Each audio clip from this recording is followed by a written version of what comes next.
Welcome to the fifth episode of Artificial Intelligence in Classroom. In earlier episode, we learned about various machine learning approaches and algorithms.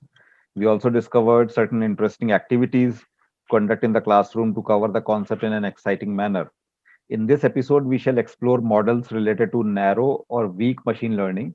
These models are called rule-based models, as the wave of artificial intelligence caught up with developers, scientists, learners, enthusiasts. The primary form of intelligence was built into the machines to play logic based games. That was a very basic kind of intelligence simulated with a limited boundary set by the rules of the game and the logic for a strategy to win the game against an opponent.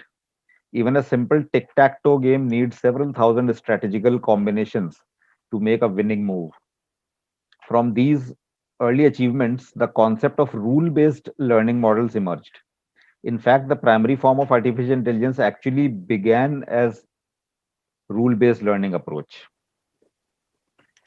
So, coming down to the learning models of AI, in previous episodes, we have already learned about learning based models, which are based on machine learning and deep learning. And we looked into various algorithms related to machine learning and deep learning, and how various operations related to machine learning and deep learning could be executed through those algorithms.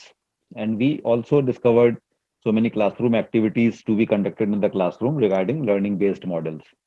Now, this session is focusing on rule based models, which actually represent the weak machine learning or weak AI, and they are used in majority of industries today. A widely spread use of rule based models you can see around. The common examples are chat bots and digital assistants. These are two very popular examples of rule based models. So, since the advent of artificial intelligence, when this idea had come into being, since then, when the early experiments began, they began in the form of creating computers which could play computer games. And computer games have a limited set of rules. They have a limited premise around which the strategy for winning the game and the logic of the game works. So earlier AI systems were the computers which could play games based on the rules of the games. From there, the rule-based models evolved. So the nascent stage of artificial intelligence was actually rule-based models, which are still there, but they are little smarter now. They are better than the earlier rule-based models, in the sense that today rule-based models follow natural language processing and computer vision capability of AI. So they look more smart. A rule-based model, for example, a chatbot, if it is using computer vision and natural language processing, then it is capable to process images because of computer vision features.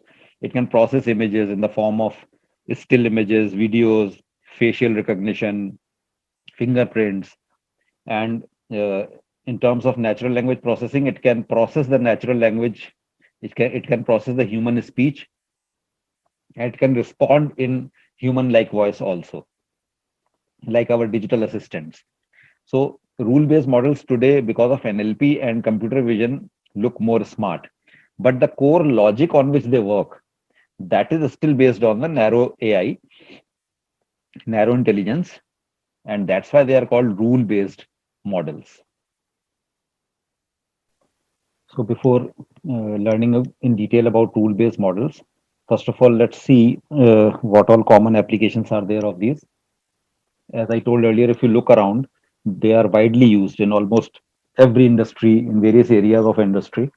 For example, some diagnosis of any disease, or finding out any reason behind some sort of outcome, why this happened, why this output has been generated, or deriving a solution or outcome from the given data, doing certain sort of interpretations and inferences, for example, suggesting medication for a patient for the given symptoms, predicting the outcomes, what next, classifying the data, or predicting in terms of yes or no, this will happen or not, true or false. These kind of outcomes, these kind of forecasts can be done. And because of this functionality, these rule-based models are very helpful in decision making for businesses. So in day-to-day decision making, in review meetings, in comparing the data and making decisions, in automated systems, because of these rule-based models, this kind of decision making occurs automatically, and it helps a lot to the business managers. Then these rule-based models are very good tool to suggest alternatives. What course of action is required in a particular situation if they are given the input. So they compare the inputs with the facts which they already know, the conditions and rules they apply, and they come up with alternative suggestions, which can be intelligently picked up by the business managers, and further strategy can be decided. Then there is comparison of data. So since they can compare the data, they can compare the input with the facts built into them. So this sort of functionality is very useful in many areas like monitoring a flow of control, in automated systems, to control a process or to monitor whether it is working fine, detecting the frauds, detecting any kind of anomalous behavior in the execution of their steps, a huge amount of data, uh, frequent transfer of amounts from one account to another account, or frequent transfer of amount into a particular account. So these kind of things can be easily detected by rule-based models. For that, a sophisticated artificial intelligence model is not required. So this all can be done by rule-based models. Rule-based models are very useful in those areas or industries which completely run on schedule-based operations. For example, airports, flight control system, or a school or educational system where timetable is there, where schedule of classes is there. So in these areas, these rule-based models come in very handy, economical and very affordable solutions, and they help in system automation very much. Then trading, almost every stock behaves in a linear fashion. Every stock is affected by some very common factors. So this is a very restricted area in terms of factors influencing a stock or the stock moving in a particular direction. So here also rule-based models help a lot in looking at and monitoring the behavior of the stock or forecasting the behavior of the stock and making decisions whether to sell a stock or purchase more or to keep the stock for some time. These kind of predictions, suggestions can be given by the rule-based model. So wherever design, a sequential flow of control, schedules, and comparison and classification, comparing for anomalies, comparing for any out of the turn behavior, in these kind of scenarios, these rule-based models work perfectly and they're very reliable. So what is the basic nature of a rule-based model? Let's find out the characteristics of it. As we learned earlier also, these are very simple AI models since they work in a functional, very restricted functional area. So they have a very simple, not very sophisticated, simple AI models they follow. And what is the reason? Because they have a set of predefined rules. So there is no complexity. This is the number of rules, this is the number of facts, and they just work into that circle only, in that boundary of rules and facts built into them. And that is why they are said to be exhibiting narrow machine intelligence, because they are executing a particular dedicated task and they are working in a restricted area. And that is why, since their functionality is based on predefined rules, so their intelligence is fixed. They are as intelligent as the number of rules built into them, or as the complexity or richness of the rules built into them. So if any input which is given to them, if a new kind of input, a very unique kind of input comes, and that is given to a model, rule based model, which has no rule as yet built into it to handle that input, now that input will be completely ignored by that rule based model, because it has no extra additional intelligence needed for handling that input. So there is no learning which happens in rule-based model. Rule-based models do not learn. In contrast to their AI counterparts, artificial intelligence system, machine-based systems, learning-based systems learn from the data. They evolve, but that does not happen in rule-based model. That's the core difference between the two. Then that is why, since they are working in a restricted area, limited functionality, dedicated task, so their processing is faster and outputs that come also are faster. So that is what is required by the businesses. They need everything timely, very fast, before time, preemptive. So this is what they cater to. But to maintain the speed, to keep that speedy output, they need lesser data. And of course, if they are working in a restricted area, the bulk of data would not be much as compared to big data, which is dynamic and voluminous. So they require less data to work upon. And since they can be deployed very easily in a particular dedicated functional area, so they are widely spread in small functional areas of our industry. You can find different rule-based models working. So they have a wider range of use. But for a particular area, you need to have a separate rule-based model. One rule-based model cannot be deployed in various different areas. So a rule-based model which is designed to schedule the flights or control or monitor the schedule of the flights in an on an airport cannot perform diagnosis for a disease. So they have to be different. They cannot be scaled. They cannot be modified from one to another. And since they have a dedicated functionality, a task to do, their performance is very high and reliable. And because of these characteristics, their implementation is very economical. They are needed for a limited functionality. So there is a choice for industries that how much functionality they want to automate. And for that part only, they can have rule-based models deployed. So it is economical in that way.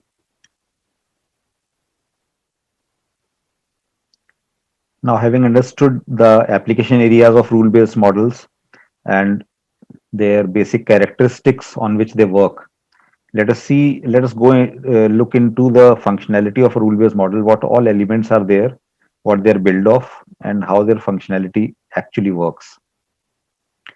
So when you look at any kind of rule-based model, they have two very core building blocks, which are known as facts and set of rules. Facts is the built-in intelligence for the rule-based model. Whenever a new input is given to the rule-based model, it compares that input with the facts which are there, and then a set of rules which is built into it. Rules are picked up and rules are compared with this comparison of facts and input, and a suitable rule is selected for deployment. So in this very simple functionality, if the comparison of the input satisfied a particular fact, related with that fact, what all rules are there, those rules are executed and a new output is generated for the user. This set of facts is actually nothing but the data which is already stored in the rule based model and certain conditions for comparison, for making comparisons and processing the data. So these conditions actually help in processing the input when it is being compared with the facts with the data which are stored in the model. This all is done by the component called interpreter. Interpreter actually does all this and then it implements suitable rules depending on the given facts and the input. But sometimes what happens, there could be a scenario where a rule based model can keep comparing the rules and it goes into an infinite loop kind of situation where it is stuck into a continuous loop of comparing the conditions and never coming out of it. So this kind of behavior, this is one scenario. Another scenario is maybe a rule, after comparing the inputs with the facts, none of the rules is applied, is applicable. In that case, rule-based model has no intelligence of deciding whether to stop comparing or keep comparing. This is another scenario where it might go into a continuous loop of comparison. To stop such behavior of rule-based model, there are certain rules which are built to stop the rule-based model into going into such scenario and coming out of it and reporting that input does not match with any fact. So such criteria, such rules are called termination rules or termination criteria. And the basic structure of the sequence of execution of a rule-based model is a simple if-then comparison. If comparing the data, comparing the facts with input, if it satisfied certain condition, then apply this particular rule or this set of rules. This is how it works.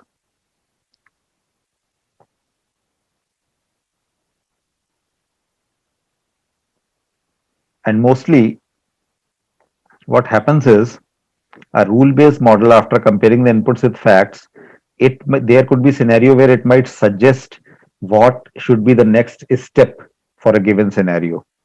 For example, the share behavior, the example of share we saw, where a particular stock might go up, down, or may remain stable, or for how many days. So this kind of prediction, this kind of forecast or guesswork can be done by the rule-based model, and it can suggest alternatives whether to keep the stock or sell the stock or buy more stock. So this is futuristic action strategy. What next to be done can be suggested by the rule-based model.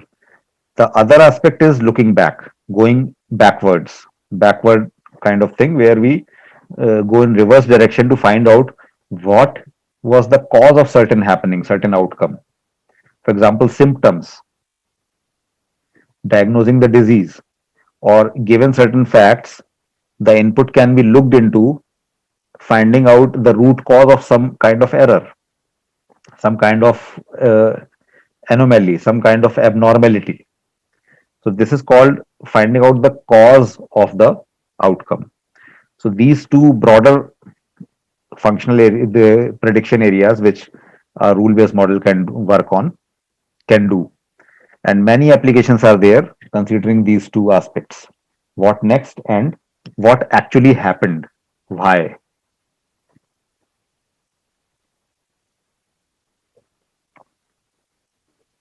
Now, when we talk about the rules are built into the system, what actually are the rules? So rules are basically certain things which have to be done if certain sort of conditions are met. So rules have antecedent and consequent, these two components. Antecedent is made up of data and the conditions. As we told, that facts part is there, and the rules are consequent. Rules have to be applied. The consequent is the action to be taken. So if we take the example that given the input, if a teenager has no income, then the prediction could be that that teen will not watch the movie. So there is no point of selling the movie or showing the advertisement of that movie or showing the promos of that movie to that teen. So this is one example. Antecedent is made up of labels. Labels are nothing. If you visualize the data in a tabular format, labels are nothing but the headings of the columns that they describe the data. So age is described in the form of whether the person is a kid, a teenager, young man, a middle-aged man, or some old fellow. Similarly, income, high, low, no income, or medium income, this way. These labels actually define the data, they describe the data. And one part is prediction, the expected output. So the data which is already built into the system, the rule-based model in terms of facts, it has certain predictions already done there. Like here, the prediction is watching the movie, whether the person will watch the movie or not. So there are two classes, yes or no. So watch movie is not a label; it is a class. It is predicting something, and what two predictions might be there, what two classes might be there, yes or no. So the output might fall into one class or the other class. The output, the prediction might fall into no or yes. So watch movie is a class here. Then rules are basically of two types: mutually exclusive rules and exhaustive rules. If we talk about mutually exclusive rules, these are those rules which are unique. No two rules, if they are having some common antecedents. If you see here these two examples, these are mutually exclusive. First rules has antecedent involving age and income. The other one has profession and subscription. So they are completely unique. They have no logical or any sort of relationship among them, between them. So this is mutually exclusive rules. Mutually exclusive rules are very rare. As the rule-based model goes complicated, mutually exclusive rules become fewer. Exhaustive rules are those rules which are covering most of the possibilities of comparison. And that's why these rules have some antecedents common. For example, in these three rules, the age is common. Age comparison is common. In the second and third rule, subscription comparison is common. And in the first and third rule, income comparison is also common. So these rules, these all the three rules are their comparisons are overlapping. So these are exhaustive rules.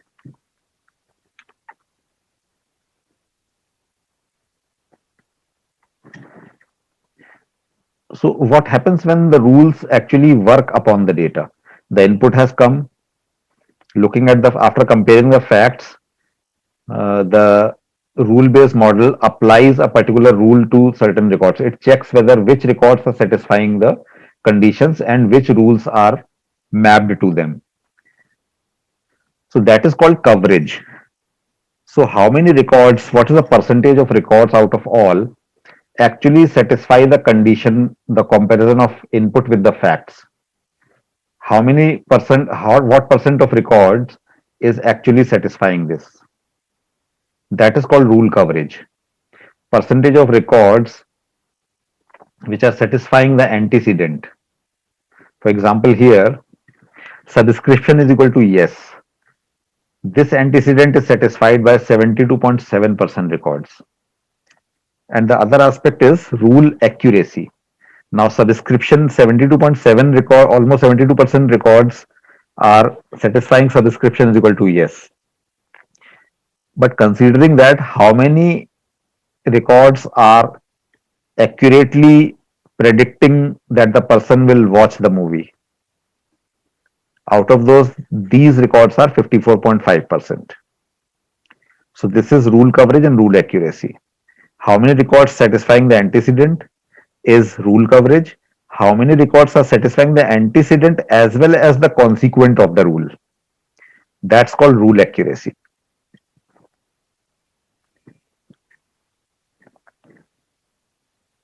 Now, when a rule-based model comes into action, a input is given and now it is comparing the data, this input with the facts, and it is picking up the records which satisfy, which help it in predicting something in performing the task. Now, if more than one rules are satisfying, but these are giving different output, then the model will confuse. Then it is very difficult for the model to decide which output has to be picked up. So when two rules are conflicting, when more than one rule are conflicting, and they're giving different output, this kind of conflict, let us see how this kind of conflict is resolved. So here there is example that one of the rule is saying watching movie would be yes, the other is saying no. The only difference between these is the profession. So if a young person with low income is a professional, he might watch the movie. But if a young person with a low income, he is not in a professional job, he is not in a regular job, he might not watch the movie. So now these two rules are clashing. So the first solution is we count the number of labels used in the antecedent. In the first rule, there are three labels: age, income, and profession. In the second one, there are only two. So the first rule will be given preference. The first rule will be picked up, and the prediction will go that the person will watch the movie. This is one way. This is called size ordering. Size ordering is nothing but the number of labels used in the antecedent. as you see here. Another solution is there. One aspect is class-based rule ordering. So the rules which whose prediction is maximum. So the rules are applied, their prediction is checked, and the number of records which are higher in frequency of prediction, those rules are given preference. So in our example, the rules which are predicting for yes are given preference. Records 2, 4, 6, 7, 8, 10, 11 are more than the fewer records, 4 records only for prediction of no. So this is one aspect, this is one way. Another aspect of conflict resolution is rule-based rule ordering. So all the possible rules which are conflicting, they are applied one by one, and it is calculated which how many records, what percentage of records is being covered by each rule, and considering that coverage, how much accuracy each rule is there in predicting something, or how many number of labels are being used in these rules. This all combination is considered, and the best rule is picked up. And then these rules are given a precedence, priority. So that priority list of rules is called decision list. So this is how the conflict among the rules is resolved. This is one aspect. Another aspect is if the input is very new and none of the facts matches with it, none of the rules applies. So in that case, what will happen? There could be two possibilities. A model is designed in such a way that it will randomly pick up some prediction, it will randomly pick up some output and generate it. Or a new rule will be created for that model. So programmer or the developer will create a new rule considering this new unique output. Another set of rules will be built into the rule-based model. Next time when similar kind of input is given, it will be able to predict accurately. So these are the two broader aspects of rules conflict. More than one rules giving are conflicting and they're giving different outputs. And maybe there is no rule which is applicable in the on the new input. Now we have the basic understanding of rule-based models, and let us look at a simple algorithm which works in rule-based models, how the decisions are being taken. Because whatever be the system, it is giving some output, some prediction, some sort of classification. But behind every kind of output, the core thing is decision. Certain decision is being made on which, depending on which this outcome has been reached, this outcome or output has been generated. So what is the process of decision making in a simple rule-based model? One approach is going through a decision table. A primary approach is we create a decision table. Let's understand this with a small, simple example so that the concept is easily understood. However, in real life, the things are little complicated. They take a little time. But since we have to learn the concept, we have to understand it, we have to keep it simple. So here, there is a real life scenario that you buy some product online, you ordered some product from a e-commerce portal and you get the product. Now there are multiple aspects considering certain factors. One of the condition or one of the factor is product quality. Of course, when you buy something, you that is the prime of expectation. Then there are certain products like home appliances are there. Uh, if there is a service you are buying, so what is the after sales support? What is the service and support coming with the product? For example, if there is something wrong with the washing machine which you have bought, how the sales support is there? What support, technical support would you get? What sort of warranty scheme is there, and warranty provisions, the replacement provisions, all those things are there. So you're buying a product, we are considering only two factors here: the quality of the product and the service and support that we get. So one simple ideal aspect is that both are up to the mark, up to the expectations of the customer. The worst case scenario is that the product is also poor quality and service and support is also not suitable, is not adequate. Then there is a mix. Product is very good, but their support is not adequate. or the reverse of it. Product is very poor, but they are very good in support. They are responding, they are helping you, but product primarily was of poor quality. So this four scenarios, rarely that happens, but these are the possibilities. These are the four possibilities. So depending on a particular scenario, what will you do as a customer? What actions would you take? If you're an angry customer or a happy customer, what would you do? Let us see what actions a customer would take. So here we have considered three actions in terms of the scenario above. So if the scenario is all good, product quality is excellent, service support is excellent, then customer is happy. He's not actually going to do anything. He is not going to take any action. He is not going to complain in the customer support. He is not giving any negative feedback. He will give positive feedback. Here we are talking about negative feedback, and the customer will definitely not ask for refund because everything is fine. Then everything is bad. A furious customer will lodge a complaint, will spread a very bad feedback about that company and product, and will fight with the company for refund. And if the product quality is good but service is not up to the mark, then customer can decide. Of course, customer will uh, complain, lodge a complaint with the customer support, and they might decide that they will not give any feedback, and they might not ask for refund because product is good and they have already lodged the complaint. So this is the course of action they might follow.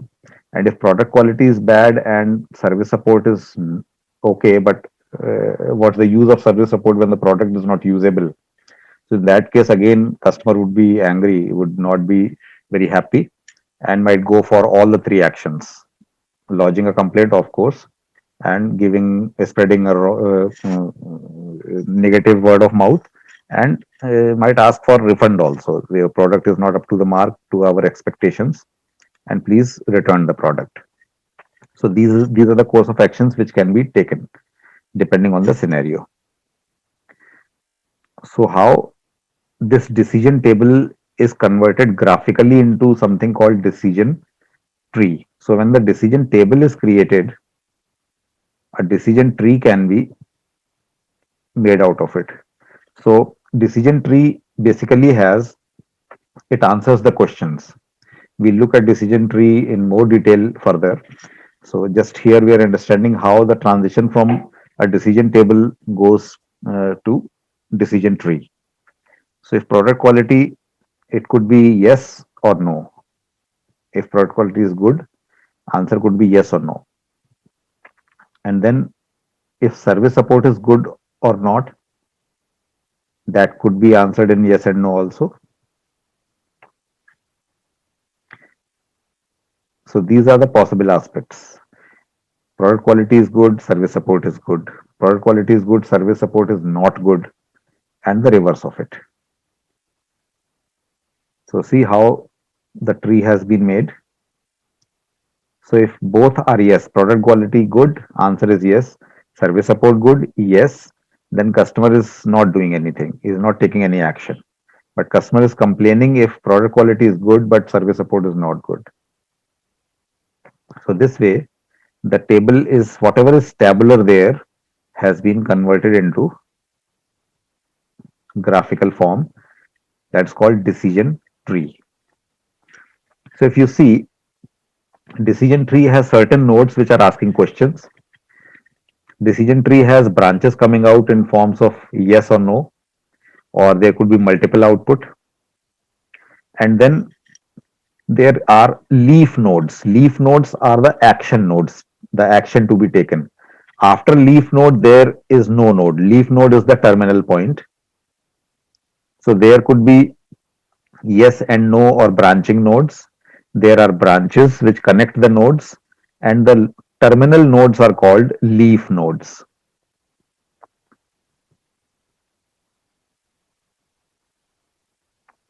So this is a better view of the same tree, same decision tree.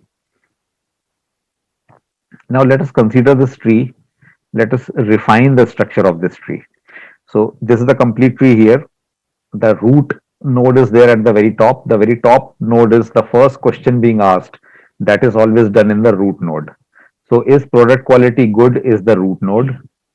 It has two possibilities, two branches are coming out, yes node and no node. If the product quality is yes, then the next question is being asked if the service is good or not. Depending on the yes no branches, the actions are being taken. So the lowest level of nodes, the terminal nodes, are called leaf nodes. If you consider this aspect, if the product quality is not good, no matter whether the service is good or not, the customer is going to take all the three actions. The three actions are common whether the service is good or not. So if product quality is good, there is no need to check for service quality. Immediately action can be taken. So the structure of the tree is refined now. If the product quality is not good, no need to check the service quality. Directly the leaf nodes are coming, directly the action is being taken. So service quality is not important if the product quality is bad. So this is how the decision table is translated into a decision tree, which is final now. If we have a complicated set, like decision trees are very good for a small data set, but if the data set gets complicated, here are four labels and one class to be predicted. Watch movie is the class to be predicted, and age, income, profession, and subscription are the four labels. Now, which of these will make the first question of the decision tree or the root node of the decision tree? This is decided by the help of there are various approaches, various formulae, and some sophisticated algorithms are involved, which students will learn in higher classes, in class 11, 12 onwards. They will learn those formulas and techniques. But in simple terms, if you have to work out manually, what you can do is you find out how many unique combinations are there. In subscription, there are only two possibilities, yes, no. Then there is income, which has four possibilities, no, high, low, medium. And in age and profession, there are five variants, five varieties. So you pick up the label which has the least number of variety. So our in this case, our top node, our root node will be subscription. So the question will go in the root node whether subscription is there or not. And then we can pick up below subscription, we can go for income, and then we can either pick up age or profession. So this is the tree made. Subscription is taken or not? Yes, no. What is the income status? And for each income status, what is the age? For each that age, what is the profession? And according to that, watch movie prediction is being done. Watch movie decision is being taken. So watch movie nodes are the leaf nodes. Subscription taken on the very left is the root node. So this tree is translated out from the data set which is shown here.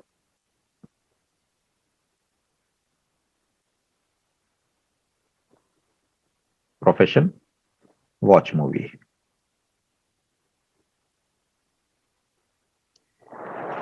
Now, if you watch carefully, if the subscription taken is yes, all the watch movie predictions are yes. Otherwise, they are no.